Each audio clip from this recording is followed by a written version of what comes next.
Hello again, it's Zach from the Riverton Museum. In our last video, we looked at a detonator or a blasting machine, the device used to set off dynamite.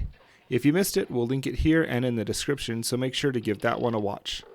Today, let's take a look at one of the items in our collection that would have a chance at surviving a dynamite blast, though I think our stuffed coyote has made peace with the lack of a stuffed roadrunner in this museum and for the time being is pacified.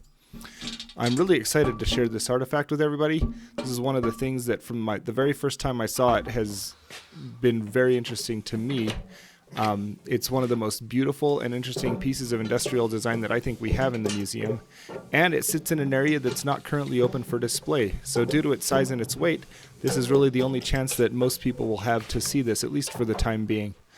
What we're looking at is a Mosler safe. This particular style of safe is called a cannonball safe, named for the ball-shaped vault portion on top. Let's look at what it looks like on the inside. Fortunately for us, this safe is unlocked because these are basically impenetrable. Instead of the typical lugs that a rectangular safe has, this safe has a large screw-tight closing mechanism that pulls the door shut tighter and is even more difficult to cut open. In addition to that, all of the structural metal is a manganese steel alloy. This alloy is nearly 3 times harder than regular mild steel, more corrosion resistant, and, to the detriment of would-be thieves, it work hardens. Basically what that means is that the more you run your hacksaw or your file over it, the harder the metal gets. And also manganese steel is less brittle than other hard metals, so it can only be cut or drilled using diamond or carbide and then only with extreme difficulty, and it's not likely to shatter.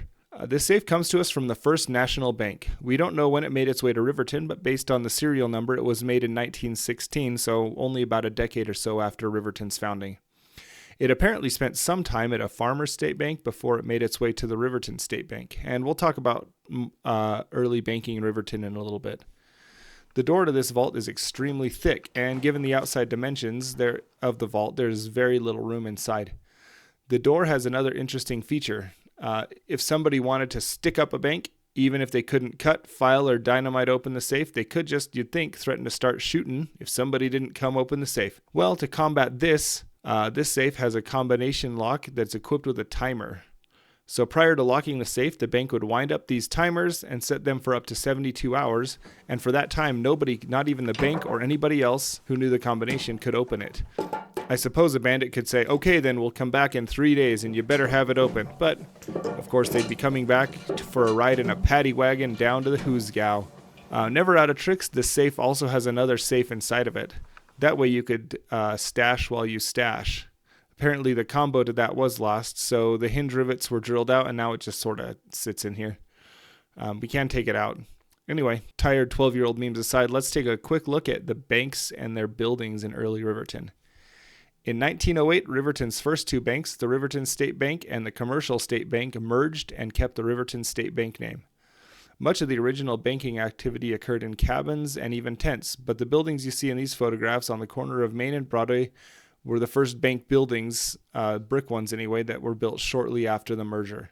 That building was replaced in 1921, and during the Great Depression, the Riverton State Bank folded, and in 1934, the First National Bank of Riverton opened in the former Riverton State Bank building. They expanded the building in the 1950s to look like this.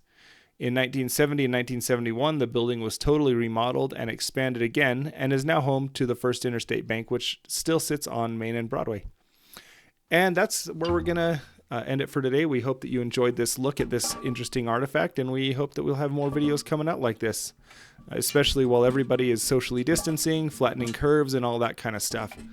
If you're enjoying these, make sure to hit like, leave us a comment, and also subscribe to see all of our new videos.